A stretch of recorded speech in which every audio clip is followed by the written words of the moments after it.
നമ്മളെ മകൻ SSLC-യിൽ A+ വാങ്ങിയപ്പോൾ പോട്ടെ, അത്യാവശ്യം മാർക്ക് വാങ്ങിയപ്പോൾ ആരെങ്കിലും വന്ന് സുജൂദിൽ വീണിട്ടുണ്ടോ? 12 കൊല്ലത്തെ അവൻ്റെ ഇത്രയും വലിയ ഒരു സാഹസത്തിൻ്റെ ഒരു ഇത് പടച്ചോൻ കാണിച്ചു തന്നപ്പോൾ ഒന്ന് സുജൂദ് ചെയ്യാൻ. സുജൂദ് എപ്പോഴും ചെയ്യാൻ പറ്റിയ സാധനമാണെന്ന്. നിങ്ങൾക്കൊരു വലിയ അസുഖം വന്നു, അസുഖം മാറി, ആദ്യം ചെയ്യേണ്ട പണി എന്താ? ശുക്റിൻ്റെ സുജൂദാണ്. ഈ ശുക്റിൻ്റെ സുജൂദ് ആരും പരിചയപ്പെടുത്തണില്ല. അതാ രസം. മതപ്രബോധകന്മാർ പരിചയപ്പെടുത്തണം എനിക്ക് അറിഞ്ഞുകൂടാ. നിങ്ങളെല്ലാവരോടും ചോദിച്ചാൽ അബുൽ ഹസൻ അലി നബി സാഹിബ് അതിന് വേണ്ടിയിട്ട് ഒരു കിതാബ് തന്നെ എഴുതിയിട്ടുണ്ട്. അശുക്റുലില്ല, ചെറിയതാണ്, കൊച്ചുകൃതി. അള്ളാഹുവിലേക്ക് ശുക്റിന് വേണ്ടിയിട്ട് നമ്മൾ എത്ര പേരാ ചെയ്യാറുള്ളത്? കച്ചവടത്തിൽ കുറച്ചൊരു ലാഭം കിട്ടുന്ന സമയത്ത് എന്തുകൊണ്ടാണ് നമുക്ക് ഒന്നാ ലാഭത്തിന് വേണ്ടി ഒരു ശുക്റിൻ്റെ സുജൂദ് ചെയ്യാൻ പറ്റാത്തത്? നമ്മളെ കുട്ടിക്കൊരു പനി വന്ന് നമ്മൾ എന്താക്കണം? ആദ്യം തന്നെ അള്ളാഹുവിൻ്റെ മുമ്പ് സുജൂദ് ചെയ്ത് സഹായം ചോദിച്ചിട്ട് ഡോക്ടറെ അടുത്ത് കൊണ്ടുപോയി മാറിയാലൊരു ശുക്റിൻ്റെ സുജൂദ്. പിന്നെ ആ കുട്ടിക്ക് പനി വരാതെ പടച്ചോൻ കാത്തോളുന്നു. കാരണം ലഇൻ ശകർതും ലഅസീദന്നകും, അള്ളാഹു കബൂലാക്കട്ടെ എന്ന പ്രാർത്ഥനയോട് കൂടിയിട്ട് ഞാൻ പറയാം. ഞാൻ എന്നെക്കുറിച്ച് ഇങ്ങനെ പറയല്ല, ഇനി എന്താണ്ടാവുക നമുക്കറിയില്ല. എനിക്ക് മക്കളുണ്ട്, 5 മക്കളുണ്ട് എനിക്ക്. മൂത്താൾ ഇപ്പോൾ ഡിഗ്രി ഫൈനൽ ഇയറിന് പഠിച്ചുകൊണ്ടിരിക്കുകയാണ്. ഞാൻ നേരത്തെ വിവാഹം കഴിച്ചു 23-ാം വയസ്സിൽ. ഇപ്പോൾ എനിക്ക് 46 വയസ്സായി. അള്ളാഹുവിൻ്റെ അനുഗ്രഹത്തിൽ, അള്ളാഹിൻ്റെ അനുഗ്രഹം പറയുകയാണേ, അള്ളാഹിൻ്റെ അനുഗ്രഹം മാത്രം, നമ്മളെ മുടുക്കൊന്നുമല്ല. ഇന്നേ വരെ ഈ 5 മക്കളിൽ ഒരാളും അൽഹംദുലില്ലാ ഒരൊറ്റ ദിവസം പോലും ആശുപത്രിയിൽ അഡ്മിറ്റ് ആയിട്ടില്ല.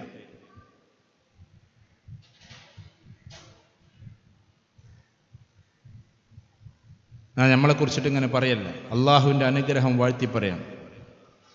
അതുകൊണ്ട് നമ്മൾ നമ്മുടെ മക്കൾക്ക് വേണ്ടി ശുക്റിൻ്റെ സുജൂദിൽ കിടക്കുമ്പോൾ അള്ളാഹു അത് കാണുന്നുണ്ട്, അള്ളാഹു അത് വീക്ഷിക്കുന്നുണ്ട്. അതുകൊണ്ട് അള്ളാഹ്ക്കറിയാം ഇവനിങ്ങനെ ശുക്ർ ചെയ്യുന്നത് കൊണ്ട്. ഞാൻ ചെയ്യണ കാര്യമല്ല പറഞ്ഞത്, നിങ്ങളൊക്കെ ചെയ്യുമ്പോൾ പടച്ചോൻ ഇങ്ങനെ പ്രത്യേകമായ അനുഗ്രഹം നമുക്ക് തരും. നമ്മളെ കടം വീടിയാൽ നമ്മൾ ശുക്റിൻ്റെ സുജൂദ് ചെയ്യുന്നുണ്ടോ? പുതിയ കട തുടങ്ങിയാൽ നമ്മൾ ശുക്റിൻ്റെ സുജൂദ് ചെയ്യുന്നുണ്ടോ? ശുക്റിൻ്റെ സുജൂദ് ഏറ്റവും പ്രധാനപ്പെട്ടതാണ്, എപ്പോഴും ചെയ്യേണ്ടതാണ്. എനിക്കത് നന്നായിട്ട് പഠിപ്പിച്ചു തന്നത് സമദാനി സാഹിബാണ്. ഞാൻ സമദാനി സാഹിബിൻ്റെ വിദ്യാർത്ഥിയായിരുന്നു കുട്ടിക്കാലത്ത്. 6-7 കൊല്ലം. നിങ്ങൾ എന്തൊക്കെ വിമർശനങ്ങൾ മൂപ്പരെ പറ്റി പറഞ്ഞാലും മൂപ്പരുടെ ശീലം ഞാൻ കണ്ടിട്ടുള്ളത് എന്താണെന്ന് വെച്ചാൽ, എന്ത് ചെറിയൊരു നേട്ടം ഉണ്ടായാലും, ചിലപ്പോൾ ഒരു പ്രസംഗം നന്നായ വരെ അന്ന് പോയിട്ട് മൂപ്പരെന്താക്കും, ഈ മദീനയിലേക്കുള്ള പാത കഴിഞ്ഞ് എനിക്ക് ഓർമ്മയുണ്ട്, നേരെ റൂമിൽ കണ്ട് കയറും. ഫസ്റ്റിൽ മൂപ്പര് ചെയ്യുന്ന പണി ശുക്റിൻ്റെ സുജൂദാണ്. 3-3.5 മണിക്കൂറോളം നല്ലൊരു പ്രസംഗം നടത്താൻ പറ്റിയ അള്ളാഹുവേ നിനക്കാണ് സർവസ്തുതി. നിങ്ങൾ ഈ പറഞ്ഞ പല ആൾക്കാരും ഇതൊക്കെ ചെയ്യണവരാണ്. ഞാൻ പേരെടുത്ത് പറയുന്നില്ല, സിൻസാറായാലും മറ്റുള്ളവരായാലും ആരായാലും ഒക്കെ എൻ്റെ കൂട്ടുകാരാണ്. അപ്പം നമ്മൾ എന്തിനും ശുക്റിൻ്റെ സുജൂദ് വർദ്ധിപ്പിക്കണം. വർദ്ധിപ്പിച്ചാൽ നിങ്ങൾ നോക്കിക്കോ, അള്ളാഹു നിങ്ങൾക്ക് നൽകിക്കൊണ്ടേയിരിക്കും. നമുക്ക് ആ ശീലമില്ലാതെ പോയി, പ്രത്യേകിച്ച് മലയാളികൾക്ക് ഈ ഒരു സംഭവം ഇല്ലാതെ പോയി. നമ്മൾ അതുകൊണ്ട് എന്താണ് പിന്നെയും തോരുന്നോണ്ടേയിരിക്കുക, ദുആ ചെയ്യണം. എല്ലാം അള്ളാഹുവോട് തീർത്തും ദുആ ചെയ്യണം. അള്ളാഹുവേ എന്ന് പറഞ്ഞിട്ട് നമ്മൾ ദുആ ചെയ്യണം. ദുആ നിങ്ങൾ നിർത്തണ്ട, പക്ഷെ ദുആയേക്കാൾ കൂടുതൽ ശുക്ർ ചെയ്യണം. അതുകൊണ്ട് റസൂലുള്ളാഹി സ്വല്ലല്ലാഹു അലൈഹി വസല്ലം പറഞ്ഞത് ഏറ്റവും വലിയ പ്രാർത്ഥന അൽഹംദുലില്ലാ എന്ന് പറയലാണ്. ഏറ്റവും വലിയ പ്രാർത്ഥന അൽഹംദുലില്ലാ എന്ന്. എന്താ അൽഹംദുലില്ലാ എന്ന് പറഞ്ഞാൽ അത് ശുക്രല്ലേ? അള്ളാഹുവിനാണ് സർവസ്തുതി എന്നല്ല പറഞ്ഞത്. അത് പറയാതെ പ്രാർത്ഥിച്ചാൽ പ്രാർത്ഥനയാകില്ല എന്ന് അള്ളാഹു നമ്മളെ പഠിപ്പിക്കുകയാണ്. അതുകൊണ്ട് ശുക്റിൻ്റെ ലോകത്തിലൂടെ കുടുംബിനികൾ കടന്നു പോകണം. ആ ശുക്റിൻ്റെ സുജൂദിൽ നിങ്ങൾ ഓരോ സന്ദർഭത്തിലും ഇനി ചെയ്യേണ്ടത് എന്താണ്? എൻ്റെ മക്കൾക്ക് വിദ്യാഭ്യാസം തന്ന, അപ്പം അള്ളാഹു ഇങ്ങനെ വിദ്യാഭ്യാസത്തിനുള്ള വഴികൾ തുറന്നു കൊടുക്കും. നമ്മളെ മക്കളെ ഇനി ചിലപ്പോൾ കേരളത്തിലല്ലാതെ നിങ്ങൾക്ക് പഠിപ്പിക്കാം. ഇവിടുന്ന് കുറേ ആൾക്കാർ പുറത്തൊക്കെ ഉണ്ടാവാം. പക്ഷെ ഞാൻ പറയാം, നിങ്ങൾ വിദ്യാഭ്യാസത്തിൻ്റെ കാര്യത്തിൽ കുറച്ചൊക്കെ പുറം യൂണിവേഴ്സിറ്റിയിലേക്ക് നമ്മുടെ കുട്ടികളെ അയക്കണം, പ്രത്യേകിച്ച് ആൺകുട്ടികളെ. അല്ലാതെ ഇവിടെ തന്നെ ഇട്ടിട്ട് ഇങ്ങനെ പഠിപ്പിക്കണം എന്നല്ല. പ്രിയപ്പെട്ട മമ്മു സാർ ക്ഷമിക്കണം കേട്ടോ, ഞാൻ ഫറൂഖ് കോളേജിൽ എല്ലാ വർഷവും പോകാറുണ്ട്. ഞാനതാ ചോദിച്ചത്, നിങ്ങൾ എന്നാ അവിടുന്ന് പിരിഞ്ഞത്? അപ്പോൾ അദ്ദേഹം പിരിയുമ്പോൾ തന്നെ ഞാൻ ആകെ ഡിഗ്രിക്ക് പഠിക്കണുള്ളൂ.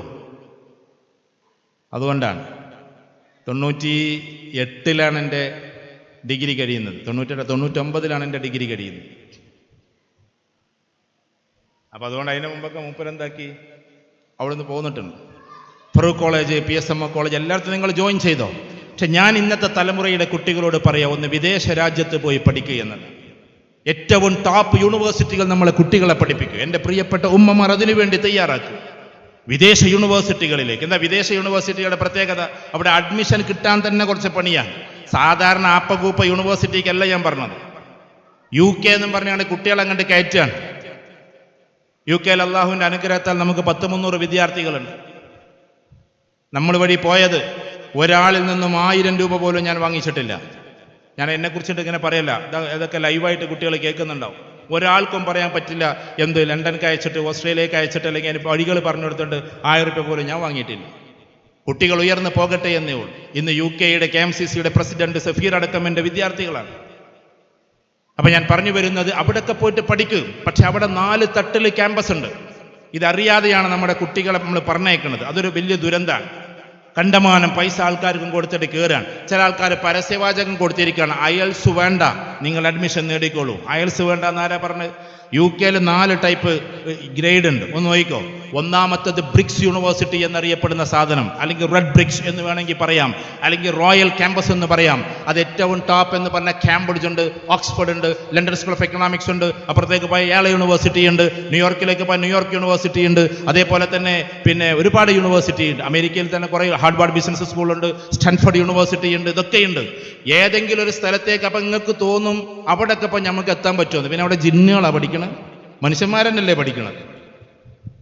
മനുഷ്യന്മാരെന്നെയാണ് അവിടെയൊക്കെ പഠിക്കുന്നത്. പക്ഷെ അവിടെ അഡ്മിഷൻ്റെ ഒരു ക്രൈറ്റീരിയ ഉണ്ട്. അഡ്മിഷൻ കിട്ടാൻ തന്നെ മനുഷ്യൻ കുറച്ച് മെനക്കെടണം. ആദ്യം സ്ക്രിപ്റ്റ് അയച്ചു കൊടുക്കണം, എന്നിട്ട് അതിൻ്റെ ക്വസ്റ്റ്യൻസിൻ്റെ ആൻസർ ചെയ്യണം. ഇങ്ങനെ പണിയെടുത്ത് 2 കൊല്ലം കഴിഞ്ഞിട്ട് അഡ്മിഷൻ കിട്ടുള്ളൂ. അല്ലാതെ ഇങ്ങനെ പോയിങ്ങാണ്ട് മാർക്കോട് കൂടിയാണ്ട് പോയാലൊന്നും അവിടെ അഡ്മിഷൻ കിട്ടൂല. അവിടേക്ക് നമ്മുടെ കുട്ടികളെ പറഞ്ഞേക്കാൻ പറ്റുമെങ്കിൽ ഏറ്റവും നല്ലത്. ഞാൻ ഒരു കാര്യം ആവർത്തിച്ചു പറയാണ്, ഇവിടെ മഫ്ത വേണോ വേണ്ടയോ എന്നൊക്കെ ചർച്ച ചെയ്യാം. ഇപ്പൊ നമ്മുടെ കുട്ടികൾക്ക് തന്നെ കോൺഫിഡൻസ് ഇല്ല ഇടാൻ. പക്ഷെ യൂറോപ്പിൽ നിങ്ങൾ എവിടെ പോയാലും നിങ്ങളെ കൊണ്ട് മഫ്ത അയപ്പിക്കൂല കേട്ടോ. മഫ്ത അയപ്പിക്കൂല എന്ന് മാത്രമല്ല, അങ്ങനെ കെട്ടിപ്പോകുന്ന കുട്ടികൾക്ക് പ്രത്യേക പ്രിഫറൻസ് ആണ്. ഞാൻ നേരിട്ട് കണ്ടതുകൊണ്ട് ഞങ്ങളോട് പറഞ്ഞത്, നമ്മുടെ വിദ്യാർത്ഥികൾ പറഞ്ഞതുകൊണ്ട് ഞങ്ങളോട് പറഞ്ഞത്. ഇപ്പം എൻ്റെ ഒരു സുഹൃത്തിൻ്റെ അമീദ് ഭായ്, അദ്ദേഹത്തിൻ്റെ മകൾ മോൾഡോവയിൽ MBBS ചെയ്തുകൊണ്ടിരിക്കുകയാണ്. യൂറോപ്പിൻ്റെ രാജ്യമാണ്. അവൾ കഴിഞ്ഞ ഈ റമദാനിൽ വിളിച്ചപ്പോൾ പറഞ്ഞു, ഇവിടെ മഫ്തിയും പർദ്ദയൊക്കെ ഉണ്ടെന്നുണ്ടെങ്കിൽ ഞങ്ങൾക്ക് പ്രത്യേക ലൈനാണ്, എല്ലാവരും മുന്നേക്ക് വിടും, കാരണം ഞങ്ങൾക്ക് വലിയൊരു മഹത്വമാണ്. നിങ്ങൾ വിചാരിക്കുന്ന പോലൊന്നുമല്ല ലോകത്തിൽ ഇസ്ലാമിനെ കാണുന്നത്. അത് നമ്മളെ വടകര പാലം കടക്കാത്ത ആൾക്കാർ പലതും പറയും, അല്ലെങ്കിൽ ക്ലവർലി ചിലപ്പോൾ മറ്റു പല രാജ്യത്തിലിരുന്ന് പറയുന്നതൊക്കെ അറ്റാക്ക് ചെയ്യാൻ വേണ്ടിയിട്ട് പറയാണ്. അതൊന്നും വിശ്വസിച്ചുകൊണ്ട് നമ്മൾ തലയിലേക്ക് കയറരുത്. അതുകൊണ്ട് ഇവിടെ ഇരിക്കുന്ന ഒരു പെൺകുട്ടികൾക്കും കോൺഫിഡൻസ് നഷ്ടപ്പെടരുത്. ഹൈന്ദവ കമ്മ്യൂണിറ്റിയിൽപ്പെട്ട ആളുകൾ അവരുടെ ഷിയാറും കൊണ്ട് നടക്കട്ടെ, അവരുടെ ചിഹ്നം കൊണ്ട് നടക്കട്ടെ, അത് നമുക്ക് അനുകൂലിക്കാം. കാരണം അവരുടെ മതാചാരപ്രകാരം അങ്ങനെയാണ്. നമുക്ക് നമ്മുടെ ആചാരപ്രകാരം നടക്കാം. പക്ഷെ എല്ലാവരും സൗഹാർദ്ദത്തിലെ മാത്രമേ കഴിയാവൂ, സ്നേഹത്തിൽ മാത്രമേ കഴിയാവൂ. അല്ലാതെ തൊപ്പിട്ട ഒരാൾ കുറിയിട്ട ഒരാളോടും കുറിയിട്ട ഒരാൾക്ക് തൊപ്പിട്ട ഒരാളോടും ദേഷ്യം തോന്നാൻ പാടില്ല. എല്ലാവരെയും സ്നേഹിക്കണം നമ്മൾ. ലോകരാജ്യങ്ങളിലൊക്കെ അങ്ങനെയാണ്. അതുകൊണ്ട് നമ്മുടെ കുട്ടികളെ അത്തരം യൂണിവേഴ്സിറ്റിയിലേക്ക് പഠിപ്പിക്കാൻ പറ്റുമെങ്കിൽ പഠിപ്പിക്കും. അല്ലെങ്കിൽ അതിന് തൊട്ട് താഴെ പബ്ലിക് യൂണിവേഴ്സിറ്റീസ് ഉണ്ട്. പബ്ലിക് യൂണിവേഴ്സിറ്റീസിലേക്കെങ്കിലും നമ്മുടെ കുട്ടികളെ വിട്. വലിയ വലിയ യൂണിവേഴ്സിറ്റീസ് ഉണ്ട് അവിടെയൊക്കെ സ്റ്റൈപ്പൻഡ് ഉണ്ട്. അവിടെയൊക്കെ നമ്മുടെ കുട്ടികൾക്ക് സ്കോളർഷിപ്പ് എക്സാമിനേഷൻ ഉണ്ട്. 1 കൊല്ലം നമ്മുടെ കുട്ടികളൊന്ന് മെനക്കെട്ടാൽ, മലയാളി കുട്ടികളുടെ ഏറ്റവും വലിയ പ്രത്യേകത എന്താണെന്നറിയോ നിങ്ങൾ? മലയാളികളുടെ പ്രത്യേകത എന്ന് പറഞ്ഞാൽ ബ്രോഡനിങ് ആണ്. എന്താണ്? ഏത് കാര്യം ഒന്നിച്ച് ചെയ്യാൻ പറ്റുന്ന മൾട്ടി ടാസ്ക് ഉള്ള കുട്ടികളാണ് മലയാളികൾ. മൾട്ടി ടാസ്ക് എന്ന് പറഞ്ഞിട്ടുണ്ടെങ്കിൽ അവന് വ്യത്യസ്തമായ കഴിവുകളുണ്ട് മലയാളികൾക്ക്. അത് പ്രദേശത്തിന്റെ പ്രത്യേകതയാണ്, ഹെറിഡിറ്ററിയുടെ പ്രത്യേകതയാണ്, നമ്മുടെ കൾച്ചറിന്റെ സംസ്കാരത്തിന്റെ പ്രത്യേകതയാണ്. മലയാളികളാണ് പലയിടത്തും. നിങ്ങളുടെ കയ്യിലുള്ള ഗൂഗിൾ എന്ന് പറയുന്ന സാധനങ്ങൾ എല്ലാറ്റിനും ഗൂഗിളല്ലേ നോക്കുക. ഗൂഗിൾ എന്ന് പറയുന്ന സാധനം, ആ ഗൂഗിൾ എന്ന് പറയുന്നതിന്റെ കമ്പനിയുടെ മദർ കമ്പനി ആൽഫബറ്റ് കമ്പനിയാണ്. അതിന്റെ CEO പോലും ഒരു ഇന്ത്യക്കാരനാണ്. സുന്ദർ പിച്ചൈ എന്ന് പറയുന്ന തമിഴ്നാട്ടുകാരനാണ്. എന്താ അവിടെ ഒന്നും ആളില്ലായിട്ടാണോ?